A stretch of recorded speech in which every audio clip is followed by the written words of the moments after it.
are you ready?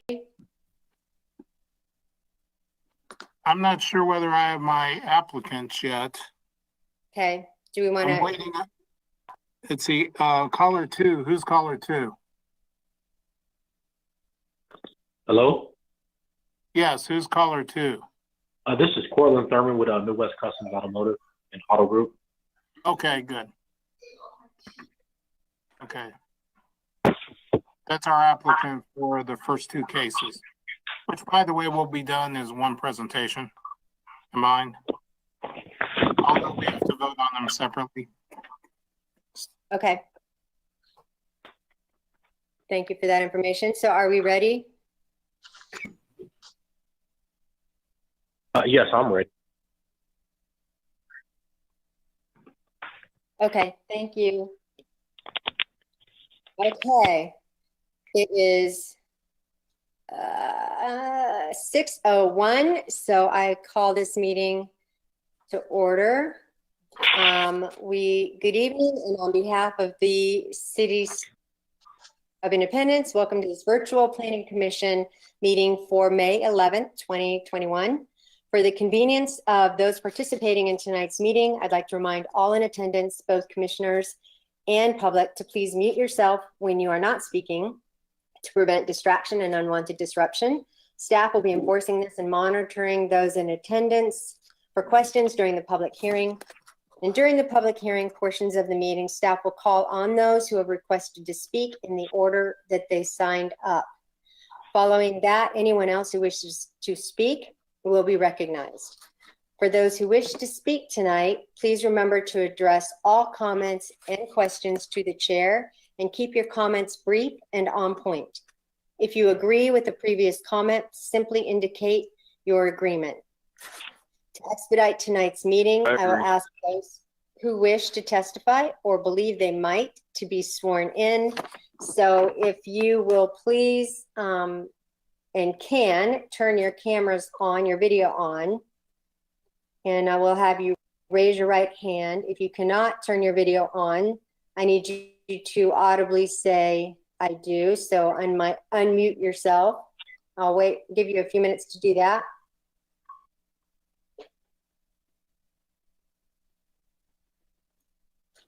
So are there those is there anybody present who wants to speak tonight? Raise your right hand. Do we have people, Brian? Okay. Do you solemnly swear to tell the whole truth before this commission? If so, please answer, I do. I do. Thank you. Okay. Will the city do roll call, please? And then we will start our agenda.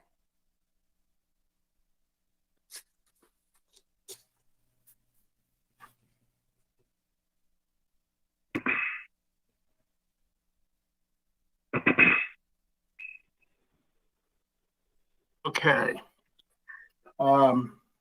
Commissioner Dreer. Yes. Commissioner Ferguson. Yes. Commissioner Michelle. Commissioner Preston. Here. Commissioner Weir. Here. Commissioner Wiley. Here. And Chairman McLean. Here. Okay, thank you. So will you, just for the public's information, there are 2 cases that we're going to present as one, but we're going to vote on them separately. So case number 21-100-04, rezoning 93 US 40 Highway. It's a request to allow heavy automobile repair. Case 21-200-01, a special use permit for 9304 East US 40 Highway. Request special permit to operate a used car dealership on that property. So the presentation will be at the same time, but we will be voting them separately. So go ahead, staff report, please. The applicant, Cortland Thurman, requests to rezone property located at 9304 East 40 Highway from District C2 General Commercial to District R6 single family and R6 single family residential to district C3 service commercial. And that is for heavy auto repair. And the applicant also requests a special use permit to operate a used car sales lot at the same location. The property structure is a two tenant buildings split north to south in halves.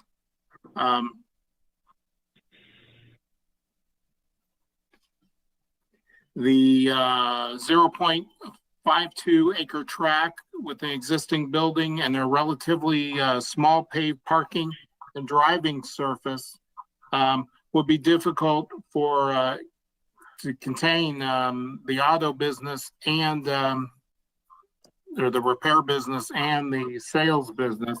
The fenced-in area needed for cars to await the heavy auto repair, and the display area for cars for sale, as well as the customer parking. Of course, with particularly the request for the heavy auto repair rezoning, we would require screening requirements for the cars repair, waiting repair, and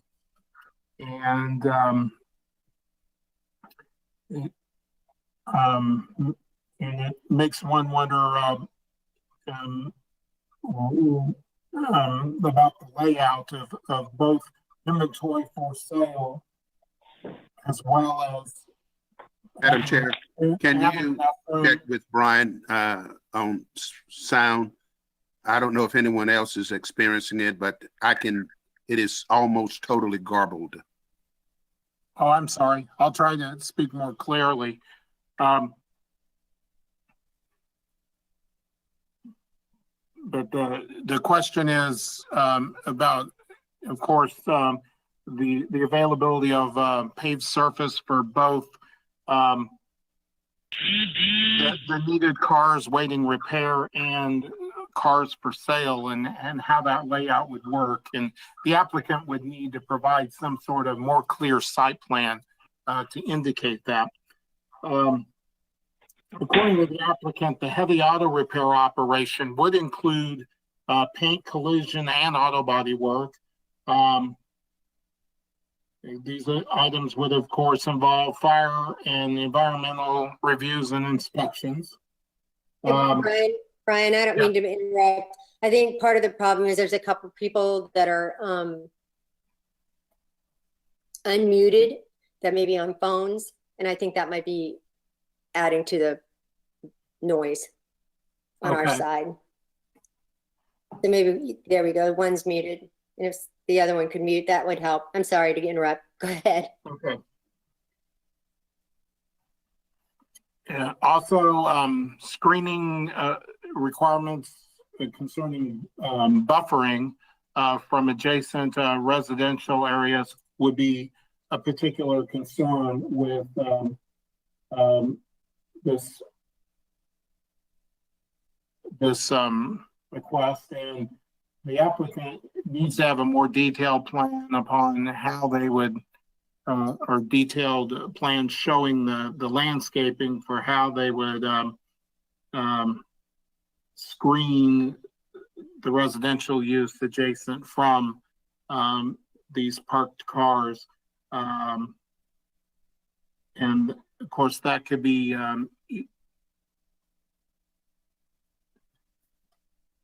that needs to be provided as well with the special use permit. Real quickly, I will go through the our slide presentation here.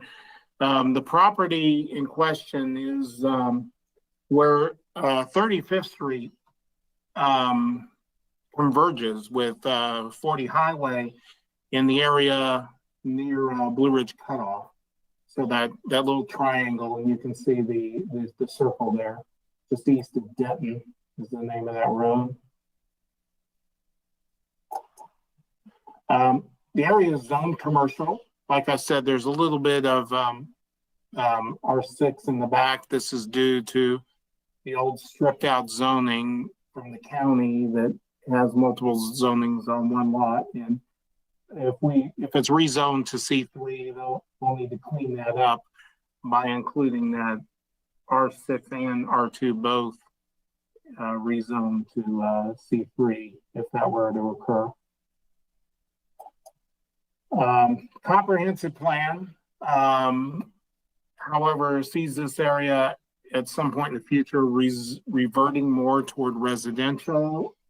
Here, our plan looks to make things more nodal with our commercial clustering more around intersections.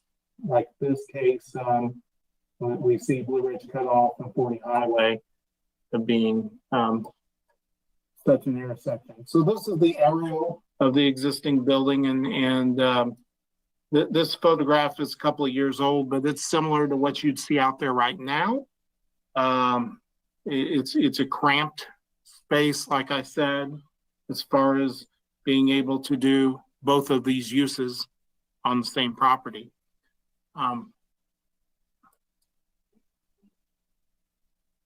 What? Oh, okay.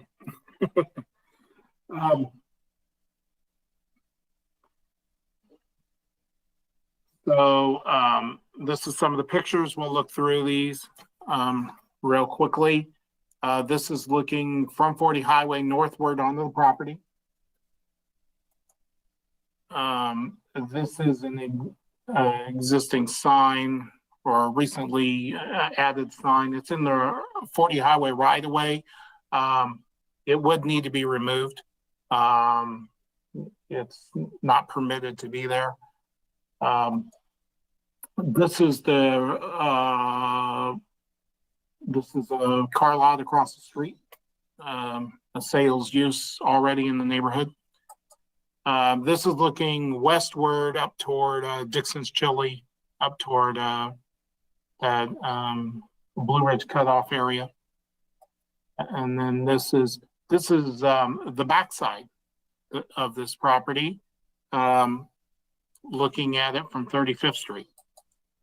And this is looking up 35th Street to the west, back toward Blue Ridge. This is the neighbor to the west immediately of the property. You can see part of the business right here.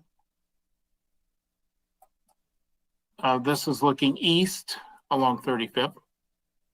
You can see the Baptist Church there, and there it is there to the northeast. And this is looking from the northwest part of the property. You can see the fence that the applicant has started to create a fenced-in area at the back of the property, but is currently incomplete.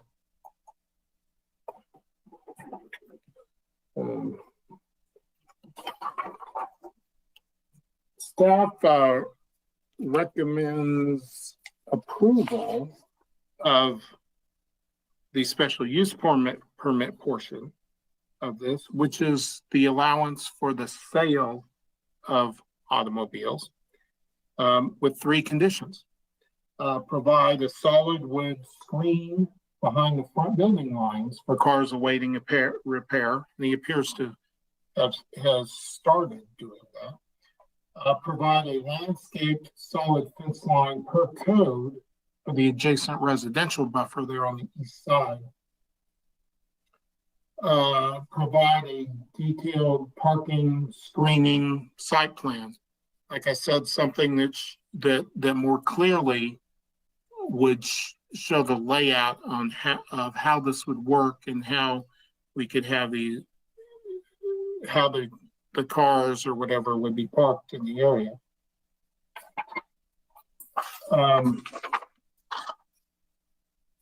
On the rezoning item, which is for heavy automobile repair, staff recommends that rezoning not be approved.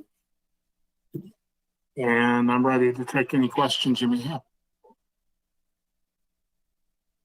Commissioners, do you have any questions of staff? And I think maybe just to keep it cleanish, is to discuss the heavy automobile operation first when you're speaking about it, and then the automotive sales questions kind of secondary, so that like just to keep them somehow in order and not confused. Madam Chairman, this is Joe. Yeah. Brian, is there a reason that the list of property owners isn't attached to either one of the of our synopsis? You mean who got the letters? Yeah, letter notification.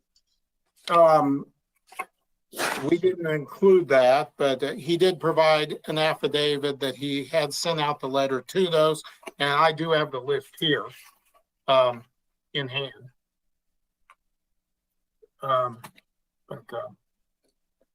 We did not provide that as a packet item.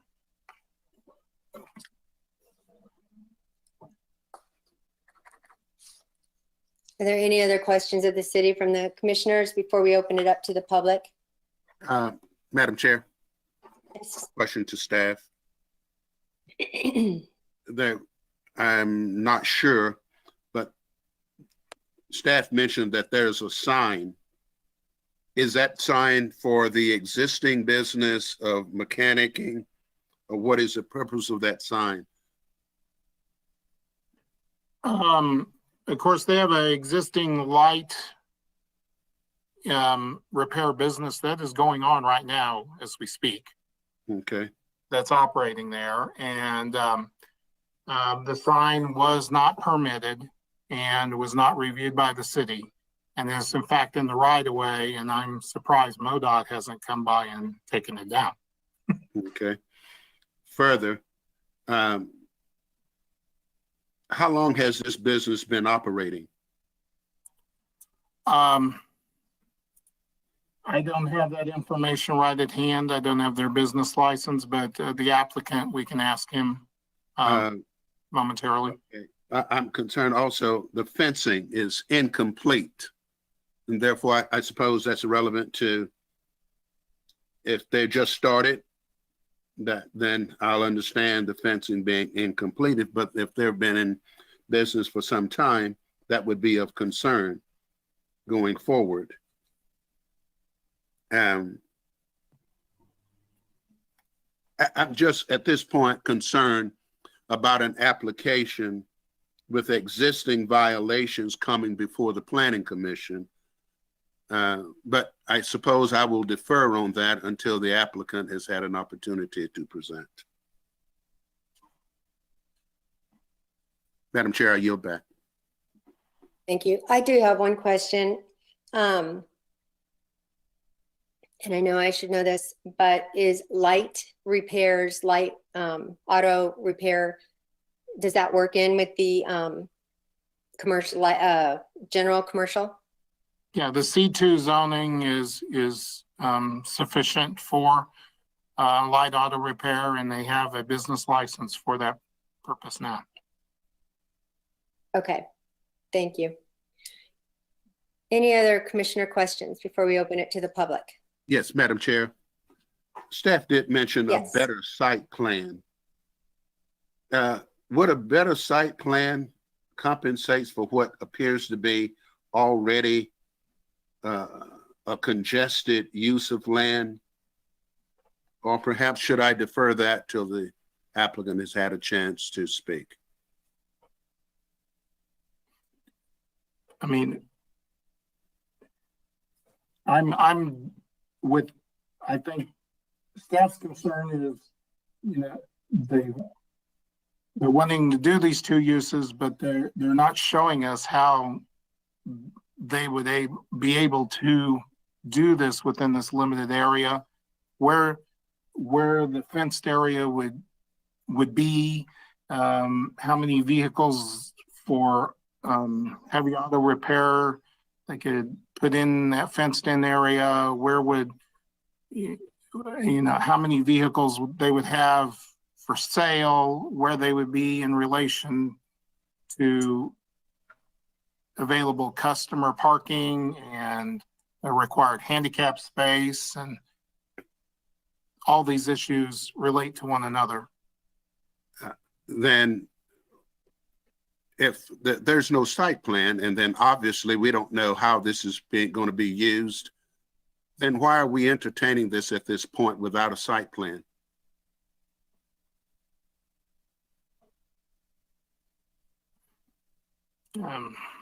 That's a question, Brian.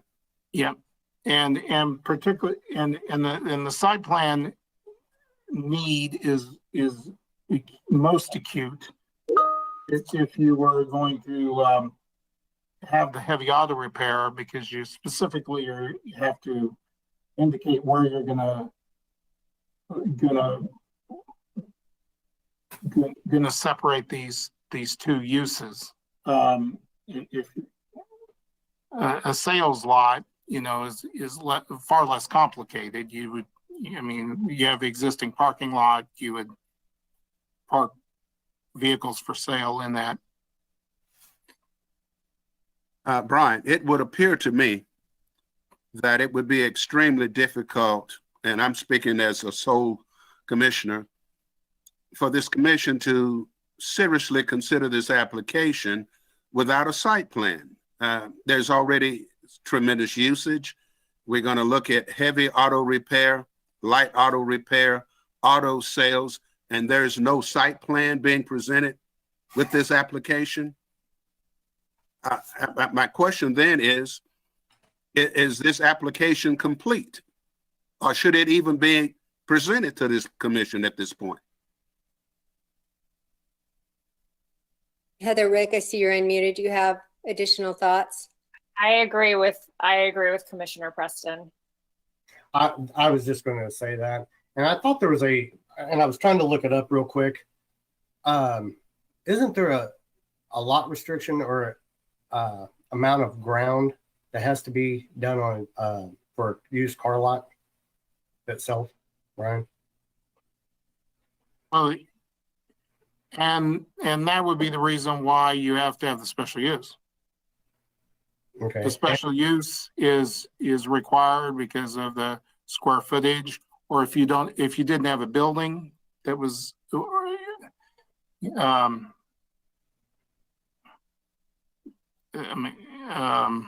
trying to think. Well, that's fine. Brian? The adjacency to the residential. Yes. While you're pondering, we are fortunate to have counsel on hand. Is an application a complete application wherein a site plan is critical to the review by the planning commission? Is this a complete application?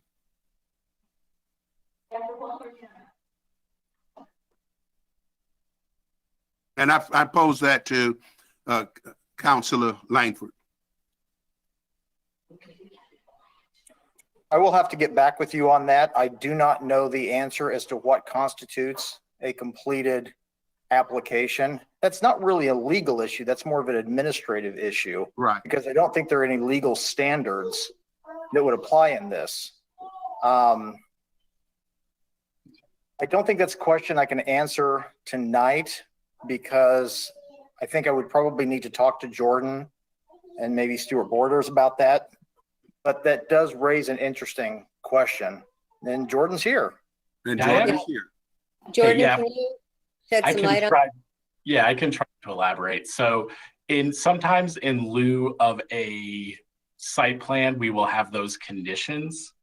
And so that's, you may see those conditions on there. So as Councilor Langford was saying, it's not 100% a requirement, but because we don't have all of the answers that we would want to have, we have, put conditions on the approval of this special use permit that any approval would have to meet those requirements as far as landscaping requirements, buffering, fencing, all of those kind of things. So from a staff perspective, because we don't have those recommendations are in there. Ideally, we'd love to have a site plan that outlines all of those, but in lieu of that, we, kind of get to the same effect with those conditions. So it seems to me we have a couple of options. So I'm just really actually asking, not saying. But so we could either possibly continue this one until we have what we need and request what we need for them to come back, or we have the applicant come on, explain what he's doing and wants to do, and we go ahead and vote. And or at that point say, we just need more information, we need you to come back. Is that? I would say at minimum, you should definitely hear from the applicant tonight and then, make your decision about whether to move forward with the continuance or to just push ahead with the case in front of you and make a decision based on that information. Thank you. Okay. If there's, commissioners, do you have any other comments before we go ahead and hear from the applicant? Yeah, can I have one? I'm sorry. Yeah, no, go ahead. The other question was, I think we had this happen before on one of the other locations for a car lot. And I asked if we could, is there some way, and I thought we were going to bring it up to the council, city council, about putting a cap or some type of, I don't know, for used car lots in Independence. And did we ever get anything out of that from city council, or did it even get presented to them about that by chance? I will just say that from my perspective, that conversation has happened with a few council members.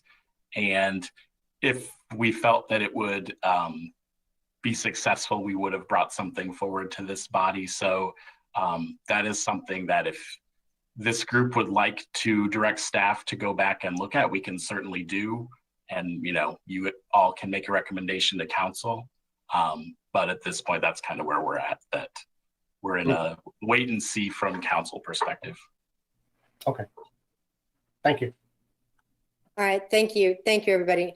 I think that, I think the right thing to do is to hear from the applicant and give him a chance to give us more information and give us a chance to ask him the questions that we were asking the city. So I open this, this is the public hearing portion, and will the applicant please come online and state your name and address?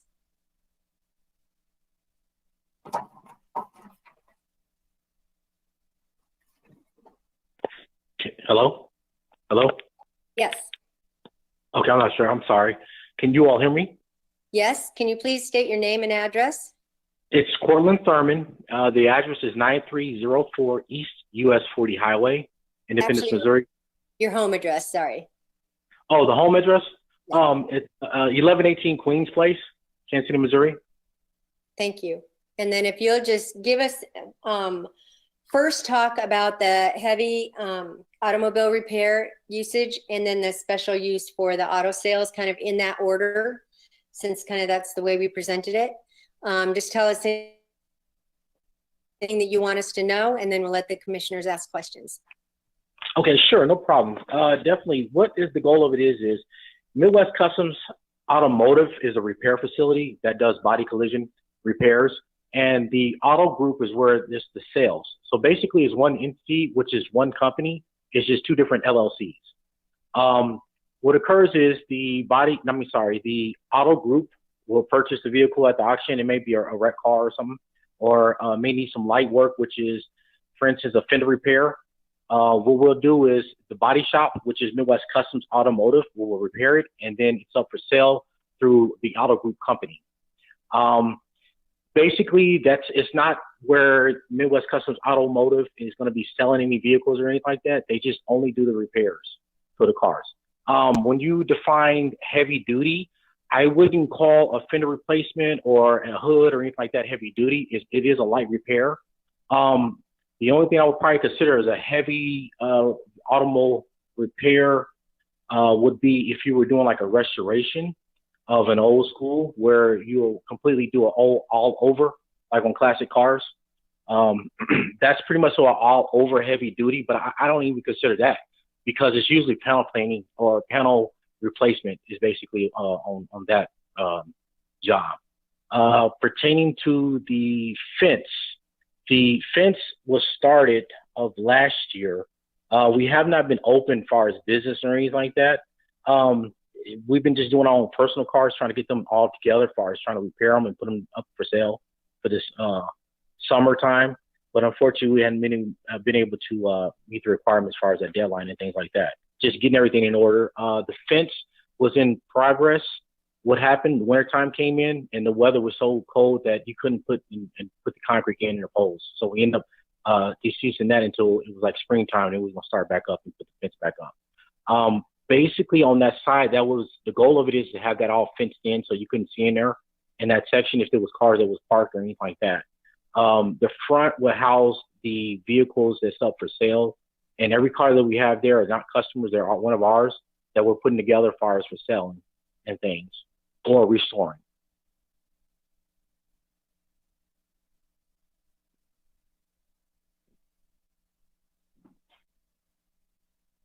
Oops, forgot to unmute myself. Thank you. I'm sorry. No, go okay. ahead. I'm sorry. My phone chopped up and everything like that. Okay. If you have any more questions, I'm more than willing to answer whatever questions needed. Commissioners, do you have any questions? Madam Chair, Yes. of the applicant, what's the start date of the oldest existing business at that location? Whether it's the repairs or whatever else that's taking place. When did you start business there? That had been the beginning of this year. We've been in the facility for quite a while, but we have not operated as far as opening up to the public or anything like that. Basically, what we're trying to do is just get everything together, trying to get the facility as far as the paint booth together. And let me also share with you all as well, what we do is use water-based paints. We don't use any solvents or anything like that are flammable and everything like that. Like I think that was questioned, but it's all water-based. Everything's up to date and things like that. So you don't need a lot of requirements as you would if you were doing solvent paints or anything. But as far as starting, we have not started. The mechanical shop has started around January. I think it's listed on far as with that business license. We tried to apply for a business license last year, but then that's when everything was was it last year? It may have been near like December time or January time frame. And that's when we end up identifying that there's a procedure that we need to go through, which is what we're doing right now, as far as rezoning and everything else like that. So, but we have not opened up or anything like that as far as business. No portion of the business is operated today. Just the mechanical side of it, which is light work, which is repairing of alternator, batteries, belts, something that's really light that's consistent in that C2 zoning. But as far as replacing motors and everything like that, no, that work is not being done there at that facility. When did the light mechanicals business start? That was this year, around January.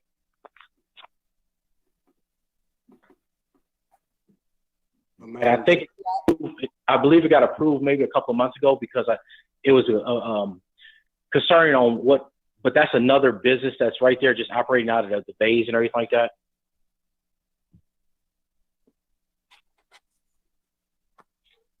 Madam Chair. Commissioner Wiley, did you have a question? I'm just wondering if there's always that many cars on the property. To be honest, we've been trying to load a lot of cars out and put them out the other lot. I don't have a problem moving some of the cars. We just set those as a temporary where it's at. But those cars can be removed and things like that because a lot of them we're not working on. It was customers previous from my previous location, and I just need to house their cars somewhere. But I have reached out to the owners to be able to pick up the vehicles, and some of the cars is out there. But no, a lot of those cars and everything will not even be out there. That's what we've been working on, trying to get in contact with the people and relocate them to another lot. Commissioner Weir, did you have a question? Yes. Hello, Mr. Cortland or Mr. Thurman. Do you have a dealer's license now? Yes, we do. It's when is that even? Yes, we do. That may have got okay within the last several months. At what location?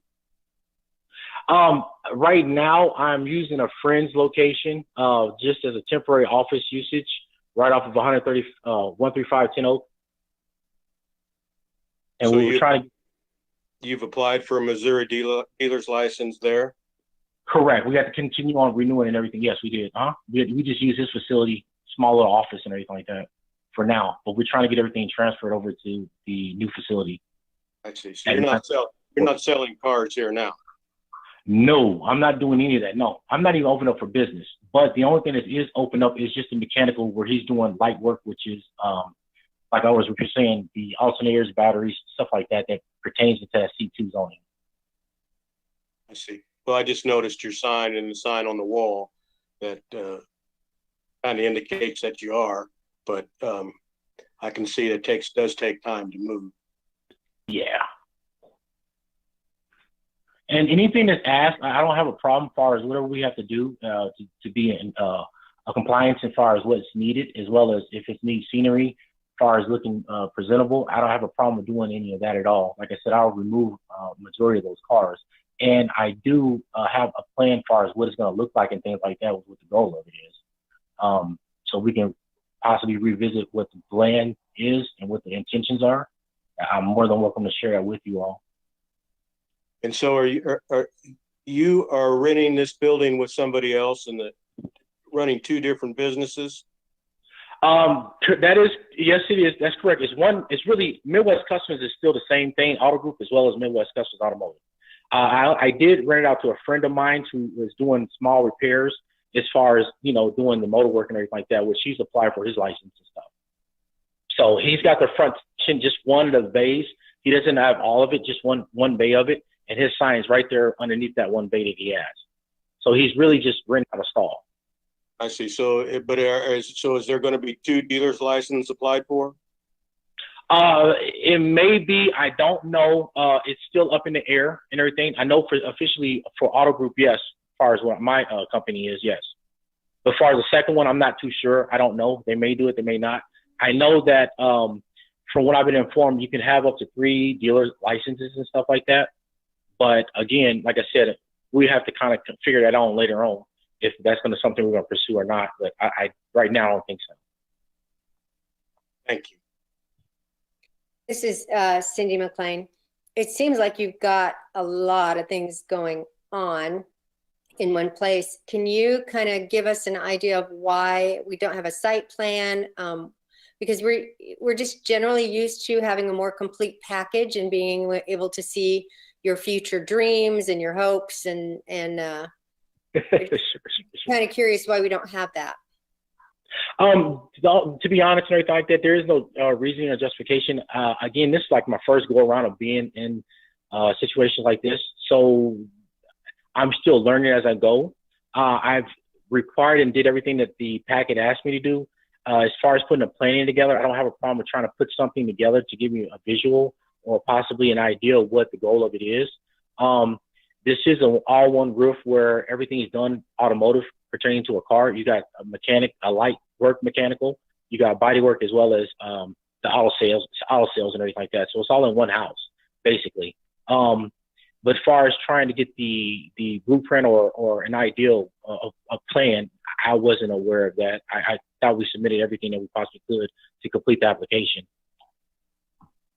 But I don't have a problem with trying to put something together and things like that, as far as, making sure that the application is complete. How many cars do you, on the sales side, how many cars do you feel like is an appropriate number for that space? Probably the bare minimum of at least 7 is what we need to have and everything like that. The rest of it, go ahead. I'm sorry? It seems like a very small space. It is a very small space and everything like that, but we still can utilize as far as what we need. Like I said, I don't have a problem with trying to transport some of those vehicles that we're not working on at the present time. And some of them are customer cars that need from our previous location. They need to come and pick it up and everything. We can remove some of those vehicles and just put at least the bare minimum of what we need as far as selling cars and things like that. But a lot of our sales are really internet sales when we do restorations and old school cars, old school classics. Okay, thank you. Did the commissioners have any other questions of the applicant before we ask if there's anybody to speak for or against this case? Madam Chair, Yes, sir. do you think the applicant would like to have the opportunity to produce a rather detailed site plan, given the matter of activities that's going on there. At least afford him the opportunity to come back here another day with a site plan or risk the whatever happening going forward. Do you think you would like to offer him that opportunity? That is a city question. I don't know what the Jordan. Yeah, no, I think the city would be willing to entertain that if the commission, would like to see that. We are definitely willing to work with the applicant to get a site plan that more clearly outlines, the future operations or proposed operations. And when that site plan comes forward, and by the time it reaches the planning commission, it would say the city would recommend approval. If the applicant could meet all of the, requirements as outlined, and, we feel comfortable that the operations of the business could, not be detrimental to the, neighboring property owners. Madam Okay. Chair, thank you. Thank you, Jordan. I think that the best course of action, and I can certainly stand corrected, Jordan or Mitch, but I think the best course of action is to go ahead and complete the discussion with those that are here to speak for or against. And then we can discuss among ourselves in public what we feel like might be the best scenario for him and for us, and then kind of make that decision in that space of time. Does that sound fair? Is to go ahead and complete? Yeah, that's acceptable to staff. Okay. I think that would be fine. Okay, let's go ahead and stay the course then, and let's, city staff, if there's anybody who would like to speak for this case, let's give them a chance to do that. No one signed up to speak for any cases tonight. Okay, so there you go. So is there anyone who would like to speak against this case? There's not. So I am closing the public hearing on this case. Commissioners, do you have thoughts? Would we like to, dividing this up, would we like to, I guess, advise the client that, or the applicant, that he get a little more things together, a site plan, a business plan, an idea of how many cars he's going to park in the lot, and then come back to us? Or would you like to go ahead and vote on this case on the first one, the 21-100-04, and then we can, of course, deal with the auto sales separately? Madam Chair? Yes, sir. As for this commissioner, it is impossible for me to do an affirmative on this case in its present state. I've said it previously. It may be prudent to afford this applicant the opportunity to improve his application. And if he does not choose to take advantage of that, and then we can proceed. Any other thoughts from other commissioners? Yeah, Madam Chair, I think that I'm kind of with Rick. If just curious if we're just going to approve anything that's going to be a used car lot, because that seems like the road where we're heading down and have been heading down for multiple years. I'm not saying that's right or wrong, but if we're just going to make everything anything that can be a car lot, then that's the way we'll do. That's my piece. Madam Chair, this is Virginia. Yes. Do you think maybe a property owner notification affidavits be sent out again when we are going to have this on the agenda?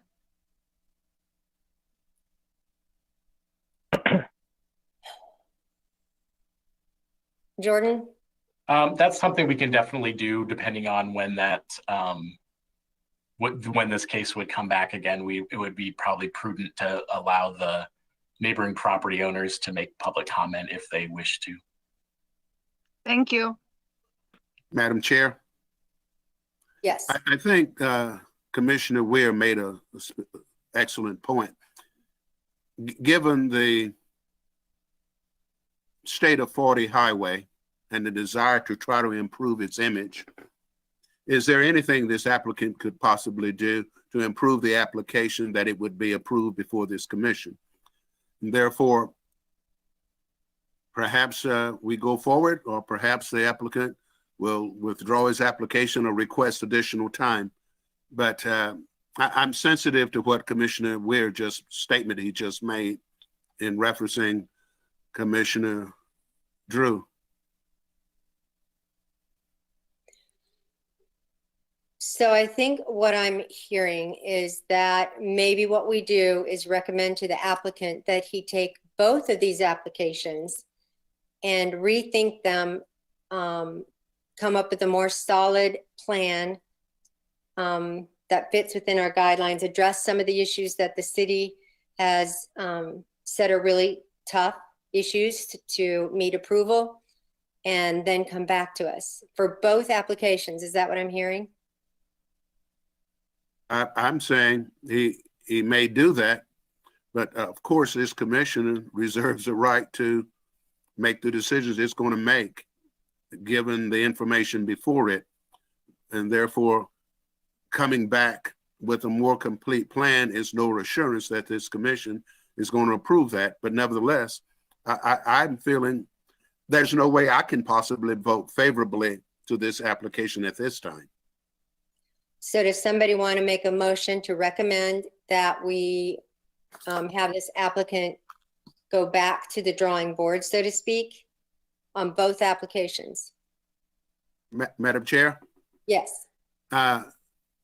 Would the applicant be given an opportunity to withdraw the application at this time, or should we defer?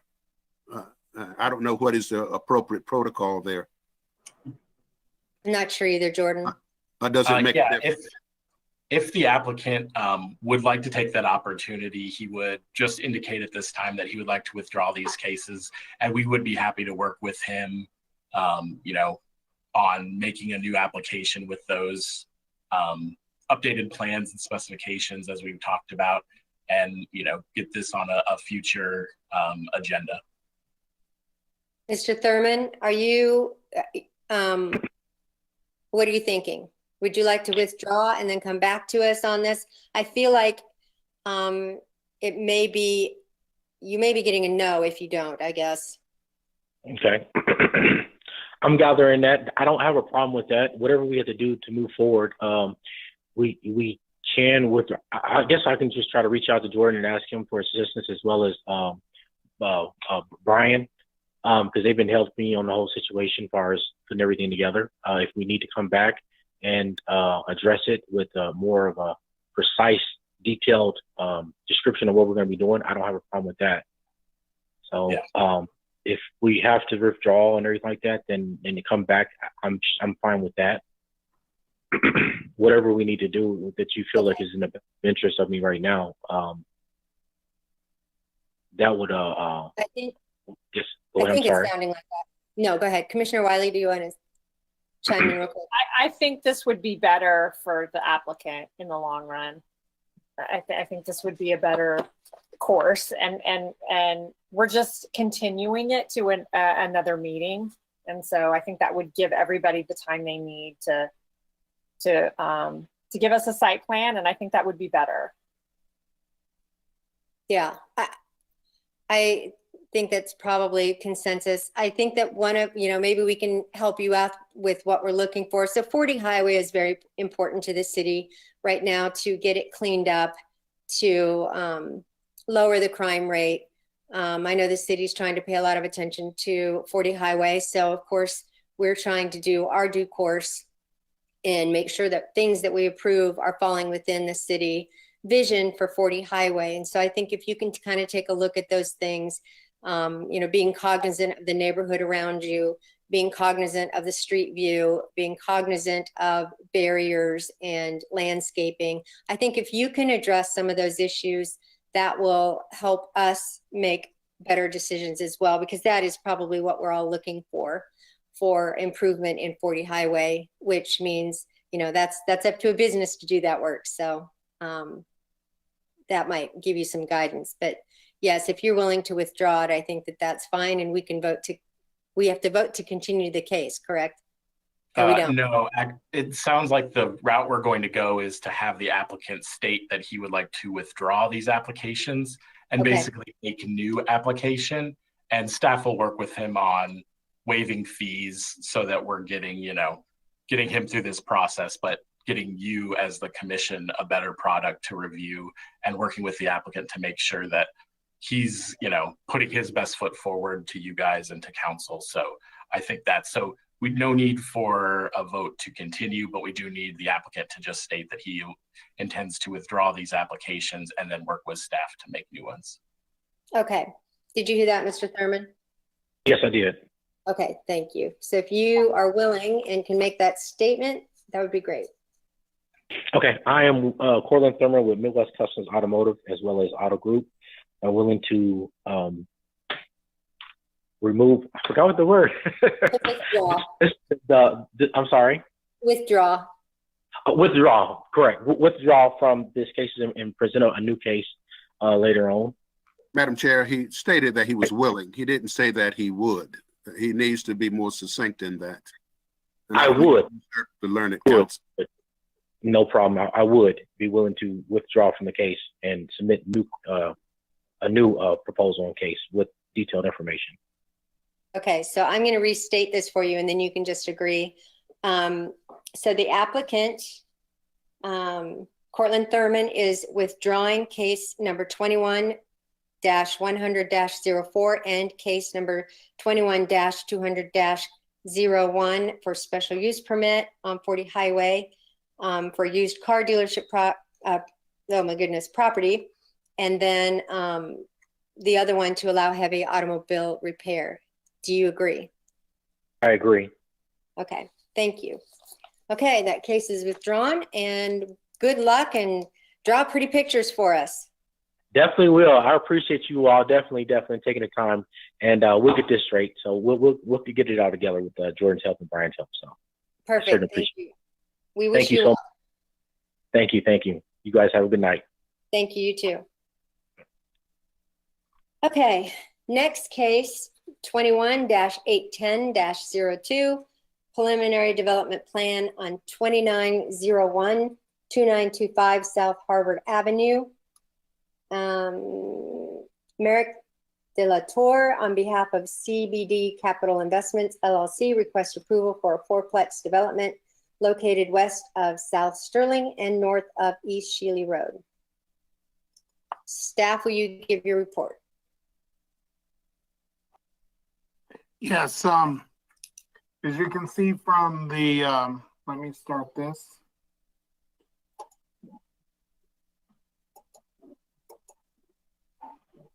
There we go. As you can see from the vicinity map, this is near where Shealy crosses Sterling. It's this dead-end street, South Harvard, that is partially developed, but continues northward to an existing retirement or retirement center that's up to the north. And the applicant is Mark De La Torre, and this is a restarting of the Sterling Village PUD. So the zonings in this area, you can see the PUD within this area of an existing established R6 development. And the comprehensive plan, of course, it sees this as a residential area. You can see the aerial photograph here, the developed parts of the are in the south, and the undeveloped lots still lying to the north along Harvard Avenue. This is the preliminary development plan. It's turned on its side, so north is to the right, and Sterling, which is east, is on the bottom of this drawing. And you can see it's a repetition of the similar styled fourplexes that already exist on the street, extended northward in the same pattern along the street, same distance, same setbacks. Here's an elevation view of that fourplex and the floor plans, first and second floor. The applicant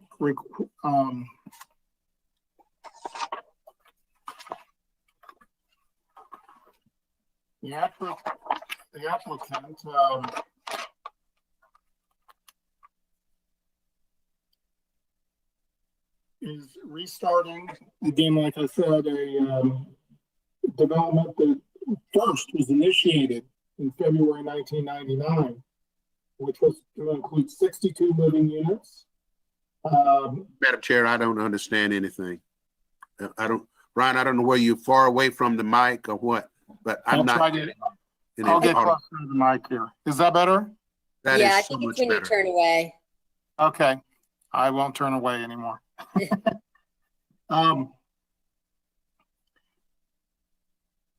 It was originally started in 1999. Only one building was built, and then restarted again in 2005.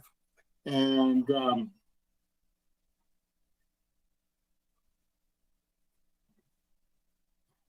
then it's not progressed since.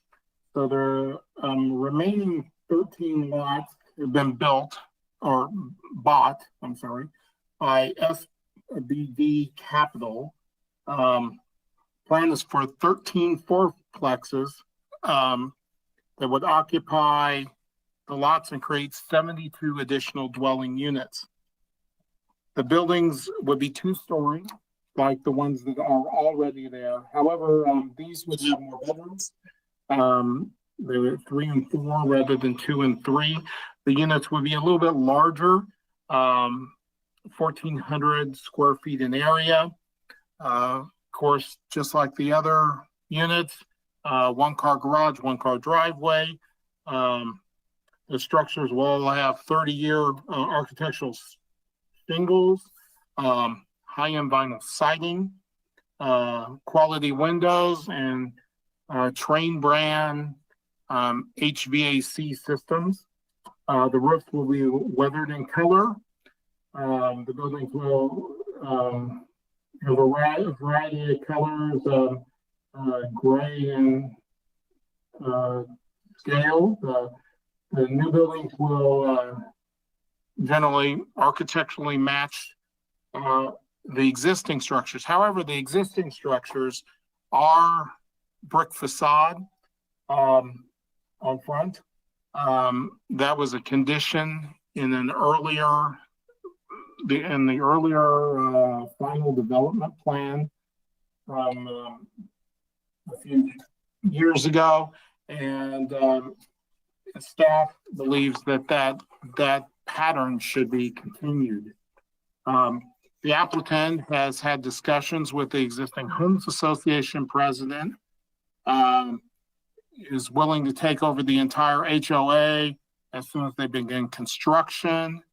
And so the entire development will be under the same governance, the existing properties to the south and the ones that the developer will develop and operate under the existing covenants that already exist.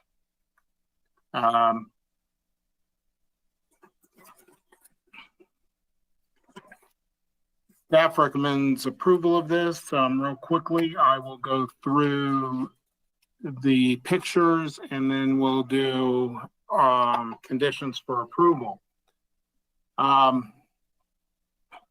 This is looking down Harvard Avenue from the cul-de-sac. So we're looking south back towards Shealy. This is the cul-de-sac right in front of the assisted living facility, looking west, southwest, basically, into the wooded area toward the creek. That's a branch off of the Rock Creek corridor. This is the assisted living facility that's on the north. This is looking east up the hill toward Sterling. So there's a little height here as you're coming down Sterling. So normally a development like this, we might want to have berms or something, but it's really ineffective because you're looking down on the development anyway.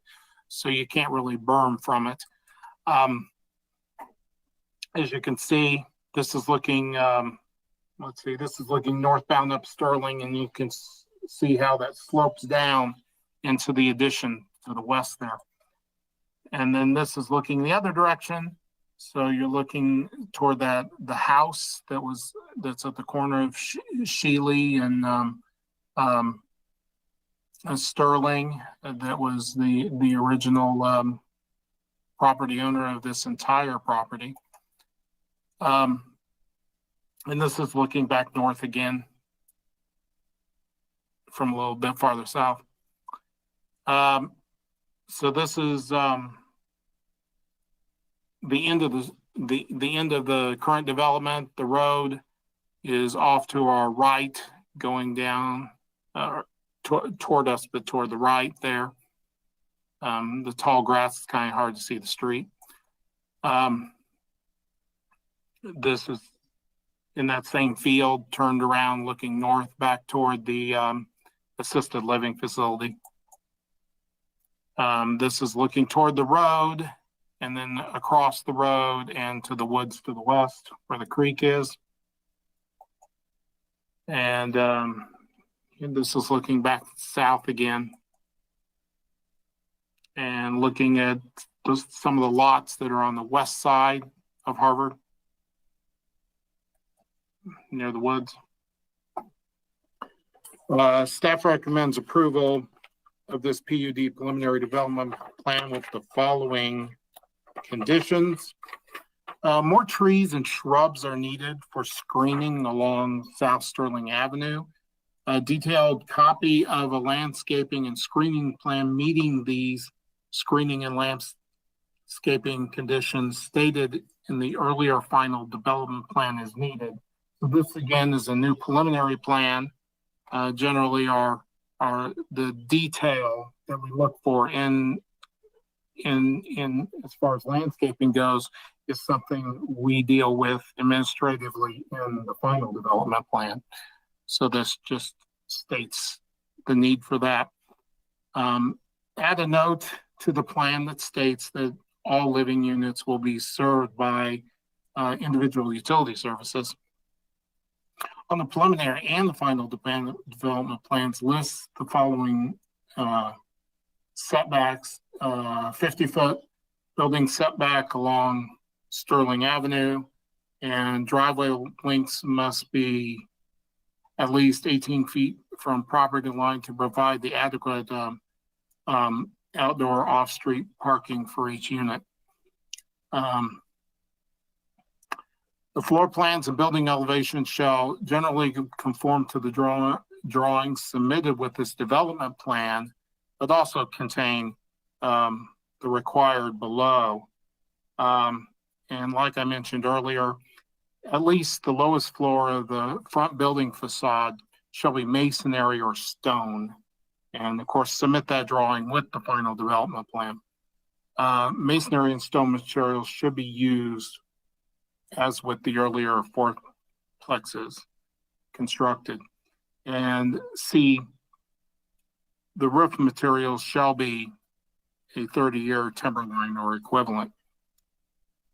And then Number 5, stormwater detention is required for the entire development, and stormwater runoff and detention calculations must be included in the engineering plans. So prior to the final development plan, they'll be continuing to work with municipal services on the engineering work, and also issues concerning stream buffers and related riparian area preservation of landscaping. So, and that completes my staff report, and I'm ready to take any questions you may have. Commissioners, before we bring the applicant forward, do you have any questions of city staff? Okay, let's bring the applicant forward. Will you unmute and state your name and your home address for us? Rob Clifton, 36 N Street, Lake Lotawana, Missouri. Thank you. Just tell us anything you would like us to know about this property, and then we'll have questions, I'm sure. Yeah, so it's been sitting there quite a while. We decided to go ahead and pick it up. We're going to bring in, I've been building 25 years, built subdivisions in Independence, and done lots of projects in lots of other places as well. I've partnered up with SBD on this project to put it together. We designed some new townhomes that have some really nice floor plans, going to be using some really high quality materials. Each building, will, look a little different in terms of, color schemes and stone that we're using on them, and but have, materials that'll look good 10 years from now, 15, 20 years from now, still. So, where they don't have to be continually painted and have wood rot and all that kind of stuff on it. That's about it in terms of, do you want me to comment on a couple of my questions on staff report, or do you want to say that? Want to go ahead and address some of the recommendations that they're making. Okay. I don't have too much. We'll put together, number one, we'll put together a landscaping plan. It would be nearly impossible to come up with like a real total screening across Sterling. I mean, you're dealing with a lot of linear feet, and it would be cost prohibitive to bring in 135 trees to go along Sterling or something like that. But, certainly we can do some type of landscaping plan that would, be aesthetically nice off of there as a backdrop anyway. Number two, no problem. Number three, setbacks does not look like a problem. I think we've got everything, between 20 and 25 feet on our setbacks. The only ones would be there along Sterling. We're fighting a little bit to stay away from that hill as much as possible that's coming off of Sterling. So they might be closer to 20 feet on there, but 18 feet won't pose a problem for us. On number 4, I'd like to request that we do a stone facade. We will do a stone facade. I've got a picture. Can I share a screen, or is that possible? Yeah, I can. Here, let me try this real quick. Let's see. Okay, I think it's gonna let me. I just had to accept it.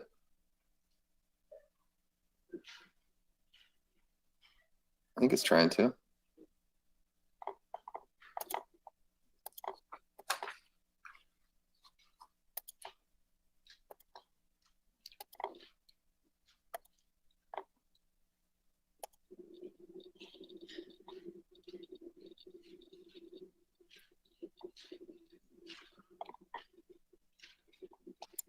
I believe the city has to make you a presenter, if I'm not mistaken.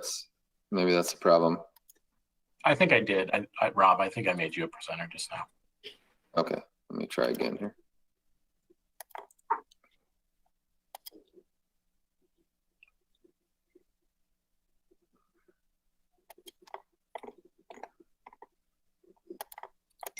takes me to accessibility and it won't let me do it.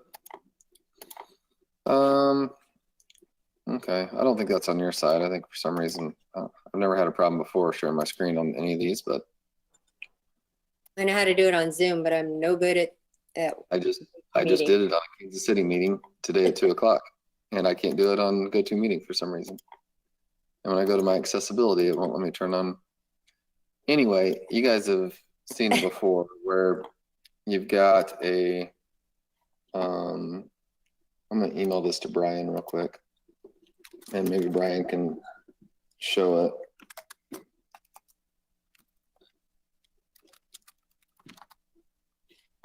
Let's see. While they're working on that, commissioners, do you want to ask any questions? Okay, Brian, that should be coming to you right now. So if you get a chance, you can share that. It's just a, you know, we do like typically like half stone stacks, like on garage facing and, you know, underneath the front door, you know, beside the front door. That's kind of what we had in mind. It is a, obviously in these times when lumber prices and material prices have gone considerably high, you know, we have to be economical in what we do. We've gone away from, you know, as all builders have, we've gone away from whole front facades. We've gone away from a lot of stone. No, hey, I'm sorry. The singing is really nice though. That's Fenway. That's my 3-year-old. Beautiful. She's supposed to be downstairs with her sister, but she's, you know, how they are. Yep. Anyway, so my appeal would be that we, you know, go with like 4-foot stone stacks on garage facing, and around you can see an example here of one I just sent. Brian's pulling it up right now. Can you guys see that?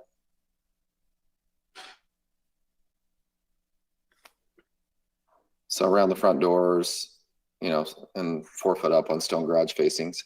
That'd be my appeal. Just as a, you know, economic type suggestion. Nothing else on here I've got any concerns about. We'll do the water detention, you know, high quality materials, including 30-year timberline roofs or equivalent. That's all I had. Madam Thank Chair, you. Yes. I think the applicant played unfair with us. He brought his daughter on. He knew that she would melt our hearts and that we would say yes to almost anything after her. I planned that just perfectly. I just think it was so unfair. Here we are, cold-hearted, and you're going to use the baby on us. Madam Chair, I don't know what to think. Well done. Madam Chair, Yes. Mark, are you building these on pads? Yes, these will be slabs. And will they be for sale individually? Each building will be for sale individually. So they'll go together as one owner, each building. So that'll be 4 units. You're not planning on keeping any of them?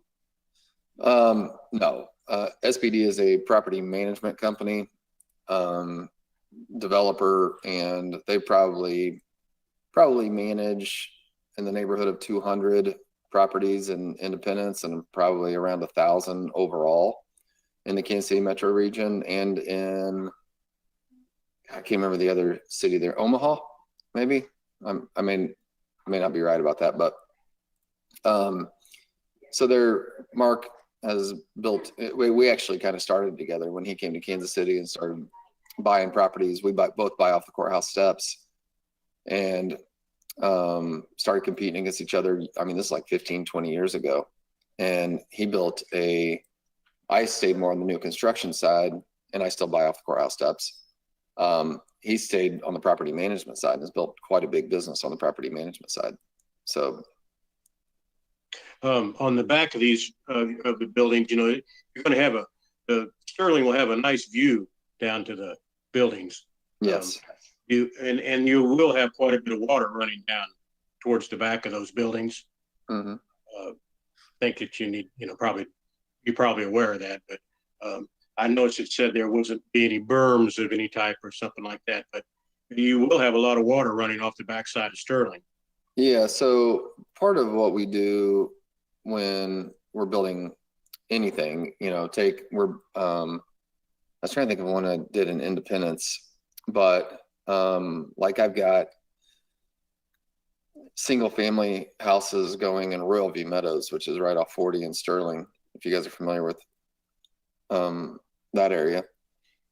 And, you know, just the same thing we do here when we've got a slab and we've got, you know, water coming down into that area, you know, we'll make sure and raise that slab up, including if it requires to put buried 4-foot walls to be able to get enough runoff, you know, on each side and around the building with our grading plan. So, you know, before we actually set a slab in the ground, and we determine like what's the height of the slab actually going to be when we're shooting grades, right? To make sure that we've got the right amount of drainage coming around them. It won't require any berms. Basically, that water will come down off the hill. It'll come down and then it'll, you know, be directed around the sides of each house. So each house will kind of, you know, have its own little, I don't want to really call it a berm, but that's really kind of what it is, right? Yeah. Yep. Well, I hope so, because there will be quite a bit of water there. And then one other question: are you going to build the walking trail out of concrete or just composite? So we don't have a final plan on that yet. It would probably be agar lime, most likely, as a which actually works really well. Agar lime is like, if you're familiar with that term, I don't know if that's what they most commonly use when they're talking about grading or landscaping plans, but Robert, are you on? Robert's our engineer. He yeah, agar lime. Yeah, it's just, I don't know what they call it, and it's like crushed you want me to? rock, right? This is okay. Yeah, This you is can Robert name it. Walquist Yeah, at 1201 Notting Hill, Greenwood, Missouri. thank you. To give you a little background, I first designed this project way back when Wilford Windholtz was with us. If any of you remember Wilford. Virginia and I did for sure. Yeah, he was a great guy. So anyway, he did this and he built the first portion of it and got in partners with somebody that didn't do so well. And then it went back to the bank, I believe. And then I had a senior housing project. I think it was MHDC. We did the senior housing on the end of this, on the end of Harvard there, back in, I want to say 06, something like that. But, and then a couple of them sold, I think, to, Mr. Stone. He did a couple of them, and then it kind of, everybody keeps coming up with it every 5 years and comes to me because my name's on the plans. And so hopefully this goes forward. I think he's got a good product. For detention, we already have detention there. It's just way overgrown. So we just got to clean it out and check, make sure it's got capacity. I don't know if we'll have to meet new regulations, but I'll get with Rick and Deidre on that. But I think we have the capacity there. It's not a hard deal there. As far as the water coming off of Sterling, they got curb and gutter up top, so it shouldn't be a whole lot. There is a huge pipe that is already routed to the creek that comes from Sterling that's already in there. I think the biggest thing was stream buffers weren't a thing back when we first did this, so now they are. So that's why staff wanted to route this back through, because it's not meeting up with the current standards. So, but I think we got around that, and we're the original project utilized the stream, and was staying as far away from it as possible. So I think we're good there. But if you guys have any questions, just let me know. One question, Madam Chair. The possibility of a storm cellar, how cost prohibitive would that be, and is it possible?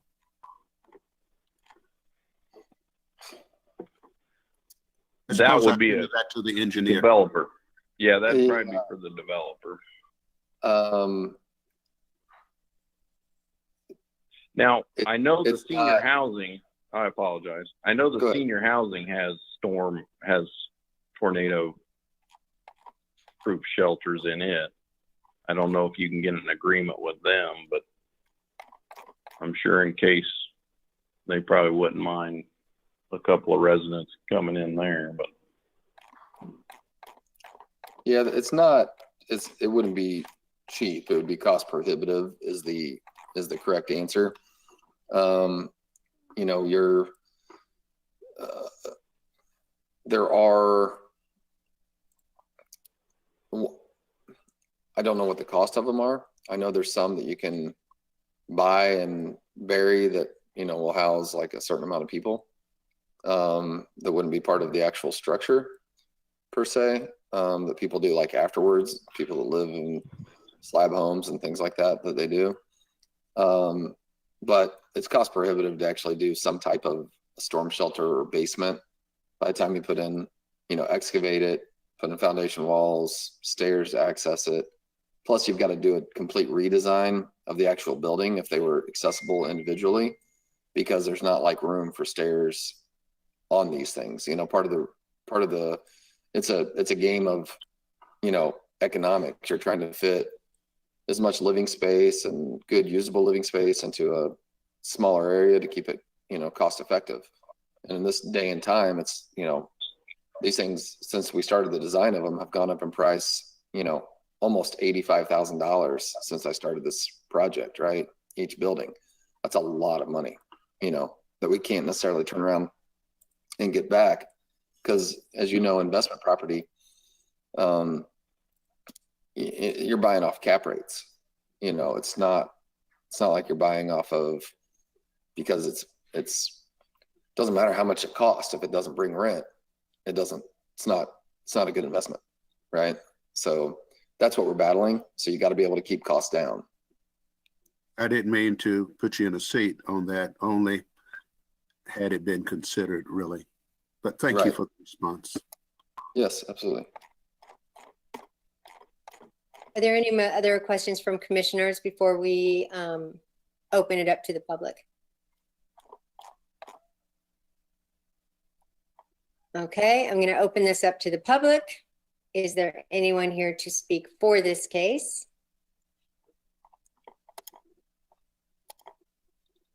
Is there anyone here to speak against this case? Hearing none, the public portion of this is closed. Or actually, before I close it, do we have any other questions of either one of the engineer or the applicant? I don't have anything else.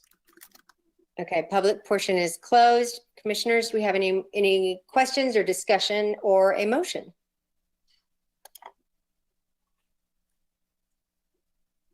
Madam Chair. Yes. I don't pretend to conceal my enthusiasm for this project. I say that out front, but I'll make a motion in the matter of case number 21-810-02 preliminary development plans at 2901 through 2925 South Harvard Avenue, Mark Latour.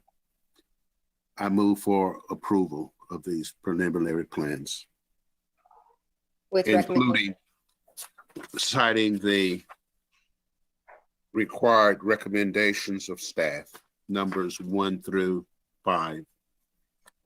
Or should that perhaps be 1 through 6, counting the walking trail? And that's a question to staff before I close the motion. Staff, do we add the walking trail to the motion? I'm sure. I'll allow that. Is there a second? I second. Thank you, Heather. Okay, City, we're ready for a roll call.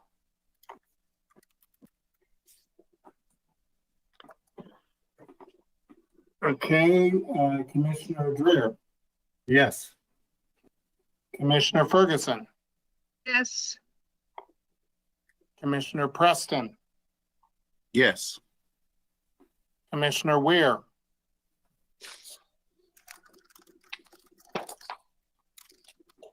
Commissioner Ware. Commissioner Weir, Yes. Commissioner Wiley, Yes. Thurman McLean. Yes. Oh, I just put that away too fast. So, case number 21-810-02, preliminary development plan for 2901 2925 South Harvard Avenue has passed. So, thank you for your improvement of Sterling, and we wish you well. And I know you are doing it at a very challenging time. So hopefully you and the city can work out something that can help you get this through, because I think it is a needed product in Independence. So we appreciate it. Thank you. Just quick question, if you don't mind. So is the two things, the walking trail and the stone facade, is that something we just handle administratively from this point on? Like, since this passed, I just talked to them about it and figured it out. Yep. Okay. The final development plan is administrative, so. Okay, perfect. Thanks, Brian. Thanks, everybody. I'll see you guys soon. guys. Thank you so much. Okay. Minutes. I'll give everybody a chance to read the minutes that I just put away.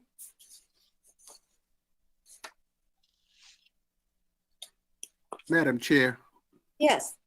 it appears that there's been a marked improvement in the minutes and its presentation. I just want to know who's responsible for that. I think that's all Miranda. Yay, Miranda. It's so good. Thank you.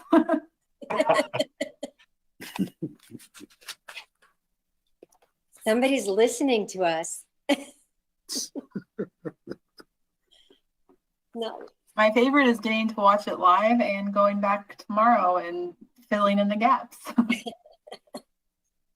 Ooh, that's kind of an advantage. That's kind of nice. All right. Does anybody have any changes to the minutes? Okay. Can we have approval of the minutes by saying aye? Aye. All right. Minutes are approved. Is there anything the city has for us that we need to know? Nothing in particular. I've added, since you guys always ask, the next meeting is June 8th. So that's up now on your agenda. But otherwise, the only additional thing I would say is, as far as meetings of this group, basically the rules are now that it's, if we have basically our options are hybrid or virtual. And it is a decision of the board of this commission, to decide when we would go back to having, an in-person component. I would say, maybe something later this summer is probably the best timeline for us, but I will leave that to you guys to bring up and direct staff to, make changes. Just know that based on the lead time it takes us to notice these meetings and everything, we'll need probably a month or 6 weeks of lead time to make that change, with our notices. So just keep that in mind. Jordan, Yes. it appears that we Okay, are is that something you incredibly want to discuss now? efficient. It appears also that it is a tremendous savings to the applicant that they don't have to travel. And obviously the commissioners are safer from wherever they are operating from. I'm just thinking, if it's not broken, why break it? That's just a comment. Just a comment.